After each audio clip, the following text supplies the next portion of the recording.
தொந்தியும் தொப்பையுமாக உள்ள குண்டு மனிதர்களை பல்வேறு விதமாக விமர்சிப்பது வழக்கம். செழிப்பான உணவு, மரபியல் மற்றும் முதுமையின் காரணமாக இந்த தொப்பை வரலாம் என ஆராய்ச்சியில் உறுதிப்படுத்தப்பட்டுள்ளது. தற்போது குழந்தைகள், இளம் பருவத்தினரிடையே தொப்பை மற்றும் உடல் பருமன் பிரச்சனை அதிகம் ஏற்படுகிறது.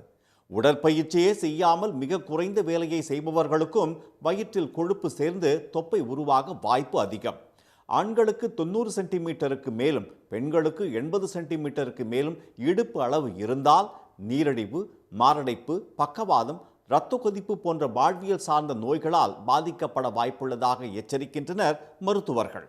தேசிய மருத்துவ ஆராய்ச்சி கவுன்சிலும் தேசிய ஊட்டச்சத்து மையமும் இணைந்து நடத்திய ஆய்வின் அடிப்படையில் இந்தியர்களுக்கான உணவு வழிகாட்டுதல்களை வெளியிட்டுள்ளார்கள்.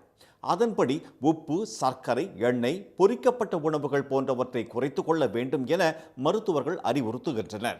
ஹோட்டல்களில் மட்டுமல்ல, இவற்றை வீட்டில் தயாரித்தாலும் அதே ஆபத்துதான் என்கிறார்கள் ICMR விஞ்ஞானிகள். மதுபானம், குளிர்பானம் ஆகியவற்றை அறவே தவிர்க்க வேண்டும். பழங்கள், காய்கறிகள், பாலிஷ் செய்யப்படாத முழு தானியங்கள் மற்றும் சிறுதானியங்கள் போன்றவற்றை எடுத்துக்கொண்டால் தொப்பை, உடல் பருமன் போன்ற சிக்கலில் சிக்காமல் தப்பிக்கலாம். நம்மளோட உணவு முறைகள் ரொம்ப மோசமாயிட்டே போகுது. பிகாஸ் ரொம்ப ப்ராசஸ்ட் ஐட்டம்ஸ், ரெடிமேட் ஃபுட்ஸ் நிறையா சாப்பிட்றது, அன்ஹெல்தி, அன்பேலன்ஸ்ட், அன்டைம்லி ஃபுட் சாப்பிட்றதெல்லாம் ரொம்ப காமன் ஆயிடுச்சு. இந்த மெயின் 2 ரீசன்ஸ்னால தான் obesity is on the increase. உணவுக்கும் சமையலுக்கும் நமது பாரம்பரிய மண் பாத்திரங்களை பயன்படுத்துவதே நல்லது என்றும், சந்தையில் அதிகம் விற்கப்படும் நான்ஸ்டிக் பாத்திரங்கள் ஆபத்தானவை என்கிறது ICMR அறிக்கை. நான்ஸ்டிக் பாத்திரத்தில் சமைக்கப்படும் உணவால் கல்லீரல் பாதிப்பு, அதிக இரத்த கொதிப்பு பிரச்சனைகள் வரலாம் என எச்சரிக்கின்றனர். ட்ரெடிஷ்னலாக பாரம்பரியமாக மண்பானையில் தான் சமையல் பண்ணிகிட்டு இருந்தோம். அதை திருப்பி நீங்கள் கொண்டு வரணும் உங்கள் ருட்டீன் குக்கிங்கில். ரெண்டாவது, கிரானைட் ஸ்டோன் குக்வேரில் நீங்கள் சமையல் பண்ணிங்கன்னா அது டெஃப்லான் கோட்டிங் இல்லாமல் இருக்கணும். அது இம்பார்ட்டன்ட் பாயிண்ட்.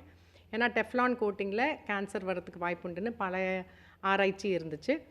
அதேபோல் கட்டுமஸ்தான உடலுக்கு ஆசைப்பட்டு உடற்பயிற்சி கூடங்களில் வழங்கப்படும் புரோட்டீன் மருந்துகளை உட்கொள்வதை தவிர்க்குமாறு அறிவுறுத்துகிறார்கள் விஞ்ஞானிகள்.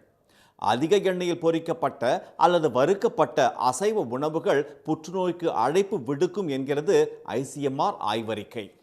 உணவு மற்றும் உடற்பயிற்சி மூலம் உடல் எடையை மெதுவாகவும் சீராகவும் குறைப்பதே நல்லது என்றும், ஒரு வாரத்தில் நமது எடையில் 1/2 கிலோ அளவுக்கு குறைப்பதே பாதுகாப்பானது என்றும் அறிவுறுத்துகிறார்கள் மருத்துவர்கள்.